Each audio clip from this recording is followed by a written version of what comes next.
সকাল সকাল ঘুম থেকে উঠে সবার আগে আমার বোনের মুখ দেখে দিনটা শুরু করলাম। পরে এই দায়িত্ব বোঝা হাতে নিয়ে বেরোলাম একটি কাজের উদ্দেশ্যে। ছোট কাজ আছে, তাড়াতাড়ি হয়ে যাবে। রাস্তার দিক দিয়ে বেরিয়ে দেখি আমার ভাইগুলো সব কাজে চলে যাচ্ছে, ছোট ছোট বয়সে।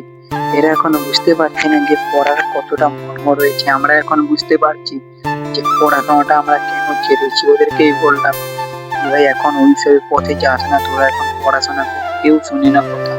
কাজ শেষ করে বাড়ি এসে ঘুমিয়ে গেছিলাম, আর কোনো কিছুই দেখা যাচ্ছে না, এতটা অন্ধকার হয়ে গেছে। জানি না গিয়ে কিভাবে ভিডিও বানাবো। তারপরে অন্ধকারে ভিডিও বানালাম। বাড়ি এসে দেখি ঠাকমা চাউমিন রান্না করেছে। এই ঠাকমাও না এক মায়ের আর একটা রূপ।